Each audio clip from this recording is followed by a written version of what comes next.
आपकी आवाज, सच की तलाश। नमस्कार, HTMD मीडिया नेटवर्क में आपका स्वागत है। आप देख रहे हैं सीमांचल न्यूज।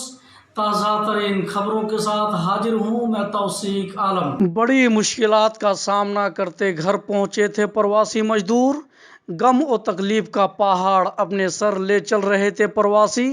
जब घर पहुंच सके तो एक खुशी और दोहरी खुशी उस वक्त मिली जब अपने ही प्रदेश में काम और रोजगार मिलने की घोषणा सुनने को मिली। लेकिन फिर प्रवासियों का अन्य प्रदेशों की तरफ पलायन, यह बोलकर कि अभी हमारे पास काम नहीं, रोजगार नहीं। उनकी उम्मीद की किरण फिर से बुझ गई। इन्हीं बातों पर बेबाकाना अंदाज में दहाड़े MIM पार्टी के प्रदेश अध्यक्ष जनाब अख्तरुल ईमान साहिब। कोरोना महामारी एक बहुत बड़ा आफत है सर, और ये जो है इस दिशा में बाहर से जो हमारे मजदूर भाई बहन जो लोग भी थे, बड़ी मुश्किलात का सामना करते हुए घर पहुंचे सर। लेकिन बिहार में अभी भी कोई काम नहीं मिलने की बात कहते हुए फिर वो बाहर की तरफ, अन्य प्रदेशों की तरफ पलायन कर रहे हैं। कोई भी पार्टी, चाहे राष्ट्रीय हो या राज्य स्तरीय पार्टी, जो मजबूत पार्टी होने की दावे कर रहे हैं और इंसानी फलाह की बात कर रहे हैं, तो उन्होंने कोई एक पार्टी जो इन मजदूरों के हित में कोई रोजगार का या कल कारखाना का या उद्योग का एजेंडे अभी तक नहीं बना रहे हैं। इस दिशा में आपका तबादला ख्याल क्या हो सकता है सर? नहीं, देखिए, सवाल ये पैदा होता है कि आपने बहुत ही दर्द भरा मसला छेड़ दिया है कि कोविड के आने के बाद जो लॉकडाउन हुआ और बाहर में जो बिहारी मजदूरों की दुर्गत हुई, और बिलखुसूस बिहार में सबसे बड़ा जो मजदूर का हब है वो सीमांचल है। तो यहाँ के मजदूर, बच्चा मजदूर, जवान मजदूर, बूढ़े मजदूर, जो खवातीन बाहर में रहे हैं, इनका बुरा हाल रहा। खाने पीने से कमरे में बंद कर दिया गया काल कोठरी में, खाना पीना नहीं, सड़क पर निकले तो पुलिस डंडे मारे। दूसरे सूबे के लोग, दूसरे जो राज्य के लोग हैं, उन्होंने अपने अपने मजदूरों को घर बुला लिया। लेकिन नीतीश कुमार जी ने कह दिया कि नहीं, हम बॉर्डर में किसी को दाखिल होने नहीं देंगे। इन्होंने गरीबों के हित की अनदेखी की। एक तो पलायन नहीं रोक सके। पहला जुर्म तो ये था कि उन्होंने कहा था कि पलायन रुकेंगे और गरीबों को काम देंगे। आपने काम नहीं दिया। पेट की आग बुझाने के लिए ये दिल्ली गए, पंजाब गए, हरियाणा गए, मुंबई गए, मद्रास गए, और उन्होंने जो कुछ कमाया बिहार सरकार को टैक्स के रूप में भी उसने आमदनी कराई। और मेरा दावा है कि प्रवासी मजदूरों की आमदनी से जो टैक्स है वो बिहार के बजट का 1/3 कंट्रीब्यूशन उसमें प्रवासी मजदूरों का है ना। और उन मजदूरों का दुर्गत किया। और आपने क्या किया? क्वारंटाइन सेंटर बनाए। और क्वारंटाइन सेंटर क्या था? वो चोरी करके नहीं आया था, वो चोरी डकैती करके नहीं आया था, लूट के नहीं आया था किसी को। वो जेल खाना नहीं था। कोरोना तो वो था, अपने घर में रह सकता था, सेल्फ क्वारंटाइन हो सकता था। बात को आपने किया भी मौका, आप कर भी नहीं सके लोगों को। इनके क्वारंटाइन सेंटर फेल हुए और ये जेल खाना बना के रखा। मेहमान खाना बनाना चाहिए था। वो अपने बाबू बच्चों को कुर्बानी दिए हुए कि भाई मेरी वजह से किसी को समाज में बीमार नहीं फैले, और उसको आपने रखा। एक तरफ आपने ये किया कि 5300 रुपये उसमें खर्च होंगे फीकस, और 1200-1300 रुपये भी आपने खर्च नहीं किया। रमजान के दिनों में लोगों को रोजा रखने का मौका नहीं दिया। और हर जगह इनके लोगों ने ठेकेदारी की, इनके अफसरों ने ठेकेदारी की। प्रशासन ने रोक लगा दिया कि मीडिया के आदमी आप लोगों को जाने देना था क्या? नहीं। मगर मीडिया के लोगों को क्यों नहीं जाने दीजिएगा? ये कोई चोरी थी वहां पर? किसी का प्राइवेट अपना घर था कि किसी की प्राइवेसी हो जाती? जब वहां पर एक शहरी रह रहा है, आपके मापदंड तय होने चाहिए, आपका मीनू तय नहीं हुआ। इन लोगों ने कपड़े के नाम पर, गमछी के नाम पर, खुराक के नाम पर, बाल्टी के नाम पर, पानी के नाम पर इन लोगों ने ठेकेदारी की है। और नीतीश कुमार का बहुत बड़ा स्कीम रहा है ये कि अपने पदाधिकारियों के जरिए से उसने देश के, राज्य के खजाने को लूटने का काम किया है। और दूसरी बात इन्होंने कहा कि साहब हाँ भाई आप लोग लौट के आ गए हैं, अब वो कोरोना सेंटर में बात करने नहीं दे। कल तो वो आने नहीं दे रहे थे। जब मजदूर आ गए तो कोरोना सेंटर में फोन लगा रहे हैं, और उसके बाद कह रहे हैं कि आप लोग के रोजगार का हम अवसर प्राप्त कर रहे हैं। आप ये बताइए तो कि जबकि 15 जून से, अब की बात तो 5 जून से ही यहाँ पर अर्ली बारिश आ गई है। और ये इलाका चेरापूंजी का इलाका है, बिहार का चेरापूंजी किशनगंज को कहा जाता है, सीमांचल को कहा जाता है। और ये बात तो इस वक्त तो पूरा बिहार ही चेरापूंजी बना हुआ है। बारिश हुई और वहां पर बोला कि मनरेगा से हम काम कराएंगे। मिट्टी का काम उसूली तौर पर 15 जून के बाद वो कर नहीं सकते। मनरेगा में कौन सा काम कराएंगे? वो कौन सा काम दिए? ये सारे झूठ, सिर्फ अखबारी बयानबाजी, जुमलेबाजी की फितरत है। एनडीए के लोगों का चाल चरित्र और चेहरा सारा मिलता जुलता है। मैंने पहले भी कहा है, अब भी कहता हूं, आइंदा भी कहूंगा कि जदयू और बीजेपी अलग नहीं है, एक ही सिक्के का दो पहलू है। इसलिए इन लोगों का जो भी करनी कथनी है जुमलेबाजी है। अपनी जबान से फिर जाते हैं मोदी जी भी, अपनी जबान से फिर जाते हैं बड़ी चालाकी से नीतीश जी भी। और उन्होंने जो कुछ भी कहा, आज नतीजा ये है कि पलायन को रोक नहीं पाए, मजदूरों को सही इज्जत इन्होंने नहीं दी, क्वारंटाइन सेंटर में उनको फैसिलिटीज नहीं मिली, उनको रोजगार के कोई मौके नहीं मिले। और आज की खबर है कि अभी भी हमारी कम से कम हजारों गाड़ियों में लद लद कर लोग गए। कहाँ चले गए? वो जो हॉटस्पॉट बना हुआ था पंजाब के इलाके में, यूपी के इलाके में, रोपा गढ़नी का काम जो धान की अभी बुआई करनी है, उसमें मजदूरों की बड़ी टोली गई, बड़ी टोली निकल के गई। आपने क्यों नहीं रोका साहब? आप बड़े हितैषी थे अपने शहरियों के, आने तो नहीं दे रहे थे, फिर जाने क्यों दिया आपने? क्योंकि आप रोजगार देने में नाकाम रहे। इसलिए ये गरीब विरोधी सरकार है। मक्का के किसानों का हाल नहीं देख रहे आप कि मक्का के किसान जिनको लागत है 1200 से 1500 रुपया क्विंटल, आज वो मक्का 900 रुपये में बेच रहा है, 1760 रुपये मोल है ना, 700 रुपये। आप गए होंगे देहलबाग, आपने देखा होगा वहां पर क्या किसानों का हाल है। बल्कि वो तो आप इंश्योर कीजिए उनकी खेती को। और मामला है कि मक्का की पैदावार कीमत का ही मसला नहीं है, बल्कि अब मक्का के सड़ने का भी मसला है। बारिश के नहीं होने से आपने मनरेगा के उसे शेड क्यों नहीं बनवा दिया? आपने चबूतरा क्यों नहीं बनवा दिया सुखाने के लिए हमारे किसानों का? उनको स्टोर करने का मौका नहीं क्यों नहीं दिया? कोऑपरेटिव सेंटर्स क्यों नहीं दिए कि कम कीमत में नहीं बिकेगा, कुछ पैसे देकर वो अपना काम चला ले, जो पिछले दिनों में व्यापार मंडल और कोऑपरेटिव का काम था वो क्यों नहीं कराया? तो किसानों के हित में भी नहीं है, मजदूरों के हित में नहीं है। अभी एजुकेशन का मसला ले लीजिए आप, एक तरफ करेंगे ऑनलाइन पढ़ेंगे बच्चे, क्यों भाई? कितने लोगों के पास आपके पास एंड्रॉइड मोबाइल है? किसके बच्चे पढ़ेंगे? यानी पढ़ेंगे बच्चे बड़ी जात सामंतवादों के बच्चे पढ़ेंगे, गरीब के बच्चे, अकलियतों के बच्चे, दलितों के बच्चे, ये वही खेलते रहेंगे, गुल्ली डंडा खेलते रहेंगे।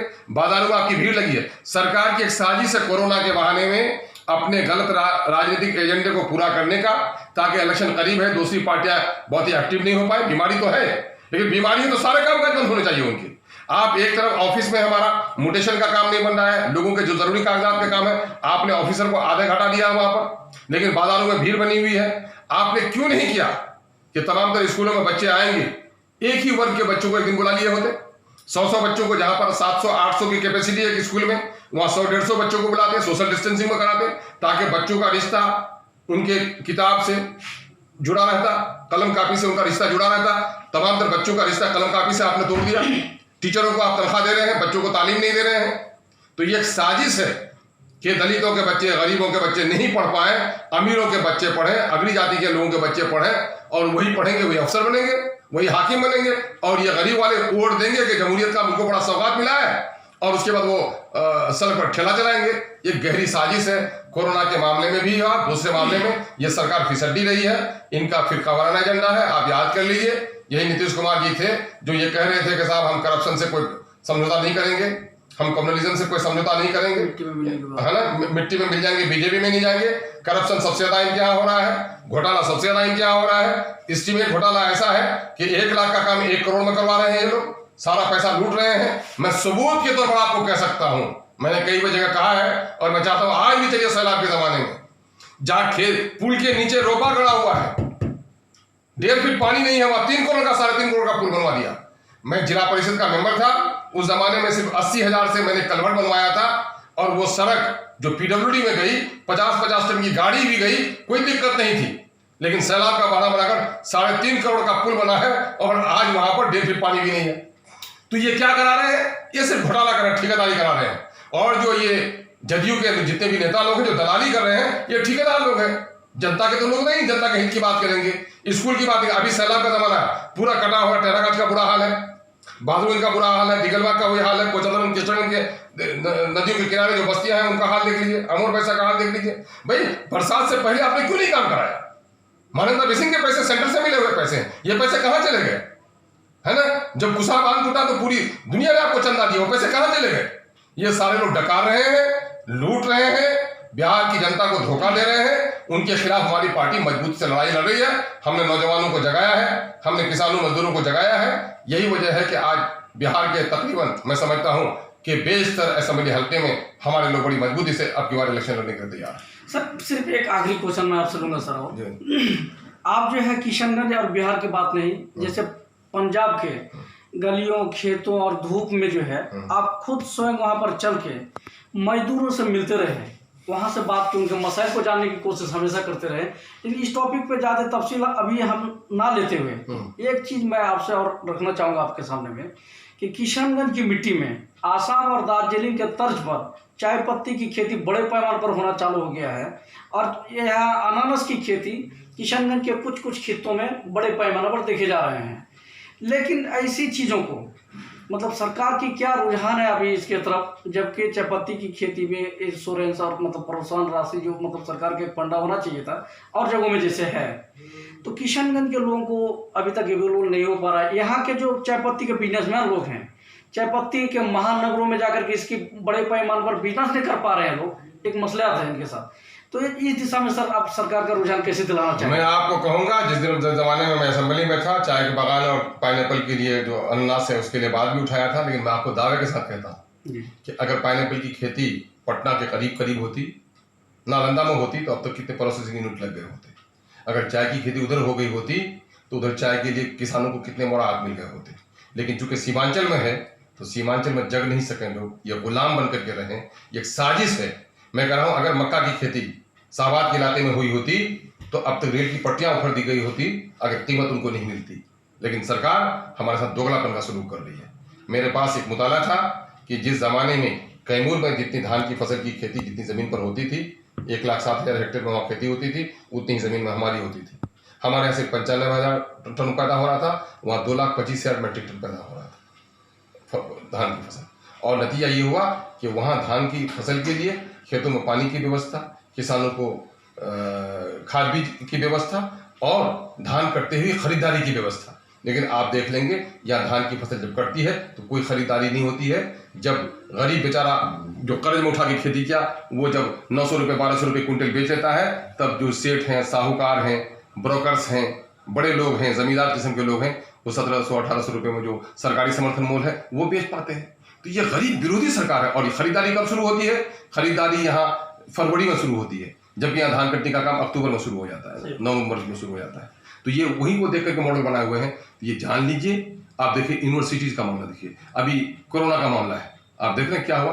अभी किशनगंज के वकील का मामला हुआ कि इन लोगों ने अपना नोटिफाइड सेंटर बनाया मधेपुरा को, यहाँ से मधेपुरा गया, मधेपुरा में उसका एडमिशन नहीं हुआ, पटना भेजा गया और पटने में उनका नहीं हुआ, फिर भागलपुर लाया गया, भागलपुर में हॉस्पिटल में जगह नहीं दी, 24 घंटा वो मरीज गाड़ी पर ही चक्कर काटता रहा। ये है हाल। आज के दिन में क्या हाल है किशनगंज में? कोरोना के लिए तमाम हॉस्पिटल, सरकारी हॉस्पिटल ने हाथ उठा लिया है। डिलीवरी के केसेज हैं, हार्ट पेशेंट हैं, उस दिन सड़क जाम होने की वजह से मर गए। और कोरोना के मामले में सरकार सिर्फ पुलिस के डंडे से कोरोना से लड़ रही है। चौराहे पर पुलिस को खड़ा कर दिया, मास्क इनका सबसे बड़ा सरमाया हो गया है। और गांव के गरीब किसानों को, मजदूरों को, वो बेचारे आते हैं शहर की तरफ जरूरत के दवाई के लिए, उनको पुलिस डंडे भी मारती है, मास्क क्यों नहीं लगा, जुर्माना भी करती है। सिर्फ यही दिखा रही है कि पुलिस के डंडे से कोरोना का इलाज नहीं होगा। कोरोना से लड़ना है तो जो हेल्थ डिपार्टमेंट की जो गाइडलाइन है उनको फॉलो करना पड़ेगा। और अभी जो बिहार का है, चूंकि टेस्ट नहीं हो सका है ना, ये शुतुरमुर्ग की तरह कि रेत में सरगार लिया है तो समझते हैं कि दुश्मन हमको नहीं देख रहे हैं। कोरोना के बहुत सारे पेशेंट हैं, लेकिन चूंकि टेस्ट नहीं हुआ है। आज भी हमारे पार्टी के यूथ प्रेसिडेंट आदिल हसन साहब गए और जाकर के डीएम साहब से उसने गुजारिश की है कि साहब यहाँ पर वेंटिलेटर का उपाय आप कीजिए, ऑक्सीजन की व्यवस्था कीजिए, लोगों को दरमियान में मास्क की व्यवस्था कीजिए और यहाँ के लोगों के लिए कुछ आसानी पैदा कीजिए कि कोरोना के इन हालात में क्या हो रहे हैं। हम लोग शुरू भी, आप जाके देख लीजिए, मार्च में ही जाकर के हम लोगों ने जिला प्रशासन को चेताया है कि साहब हमारा इलाका गरीब है, हमारे यहाँ हॉस्पिटल भी नहीं है, अगर ये महामारी यहाँ पर फैली तो हम बिन मौत के मर जाएंगे। लेकिन वो है कि हो रहा है, इसलिए हम तो अपने लोगों से भी कहते हैं कि भाई ये महामारी है, इससे बचने की कोशिश कीजिए। और दिल्ली पटना में हो रहा है तो वहाँ डॉक्टर भी मुयसर है, सीमांचल में अगर ये बीमारी फैली तो हमारी कोई खैरियत लेने वाला भी नहीं होगा, इसलिए बचने की हमको कोशिश भी करनी चाहिए।